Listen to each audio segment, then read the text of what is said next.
বগুড়া জেলার মোহাম্মদপুর সবুজের সঙ্গে কক্সবাজারে টেকনাফের হিলা ইউনিয়নের আব্দুল আমিন নামের তরুণের পরিচয় হয় 2 বছর আগে। বন্ধুত্বের সূত্রে একে অপরের বাড়িতে বেড়াতে যাওয়া আসাও করতেন। গত 26 ফেব্রুয়ারি আব্দুল আমিনের আমন্ত্রণে সবুজ তার ভাইয়ের ছেলে মেহেদি হাসানকে নিয়ে টেকনাফে বেড়াতে আসেন। বেড়াতে আসার পর বন্ধু সবুজ ও তার ভাইপো মেহেদিকে কৌশলে রোহিঙ্গা অপহরণ চক্রের সদস্যদের হাতে তুলে দেন আব্দুল আমিন। এরপর অপহরণকারীরা দুজনকে নির্যাতন চালিয়ে ভিডিও ধারণের পর সবুজের স্ত্রীর কাছে পাঠায়।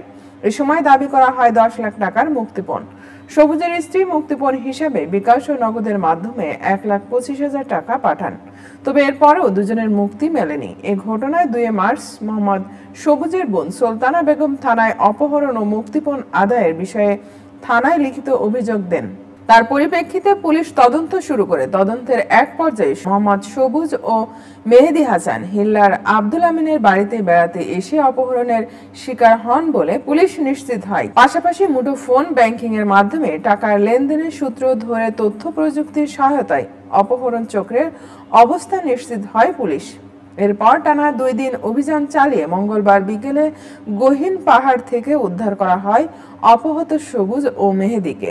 একই সময় অপহরণে জড়িত 3 সদস্যকে গ্রেপ্তার করা হয়েছে এবং মুক্তিপণের জন্য দেওয়া টাকাও উদ্ধার করা হয়েছে।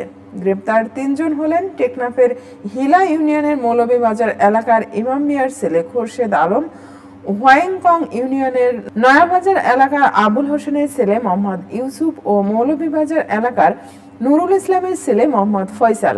টেকনাফের মডেল থানা ভারপ্রাপ্ত কর্মকর্তা ওজি মোহাম্মদ গিয়াসউদ্দিন বলেন, সবুজ ও মেহেদিকে অপহরণকারী চক্রের হাতে তুলে দেওয়া আব্দুল আমিনকে গ্রেপ্তার করা সম্ভব হয়নি। তাকে গ্রেপ্তারের চেষ্টা চলছে। এই ঘটনায় অপহরণকারী একটি পুরো চক্রকে শনাক্ত করতে পেরেছে পুলিশ। গ্রেপ্তার 3 জনকে জিজ্ঞাসাবাদ করে অপহরণ চক্রের বিষয়ে বেশ কিছু তথ্য পাওয়া গেছে বলে জানান ওসি মোহাম্মদ গিয়াসউদ্দিন। তিনি বলেন, অপহরণকারীর চক্রের অনেকের নাম পাওয়া গেছে, তাদের ধরতে অভিযান চলছে।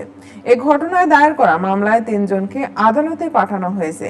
এদিকে 27 ফেব্রুয়ারি সন্ধ্যায় টেকনাফের বাহারছড়ার জাহাজপুরা এলাকায় মেরিন ড্রাইভে গাড়ি সহ ইজি বাইকের কিশোর চালক মোহাম্মদ ফারুককে অপহরণ করা হয়। তাকে এখনো উদ্ধার করা সম্ভব হয়নি। ফারুক টেকনাফ উপজেলার বাহারছড়া ইউনিয়নের লামার বাজার এলাকার নুরুল হকের ছেলে। কক্সবাজার জেলা পুলিশ ও ভুক্তভোগী ব্যক্তিদের সঙ্গে কথা বলে জানা গেছে, এ নিয়ে গত 14 মাসে টেকনাফের বিভিন্ন এলাকা থেকে 229 জনকে অপহরণের ঘটনা ঘটেছে।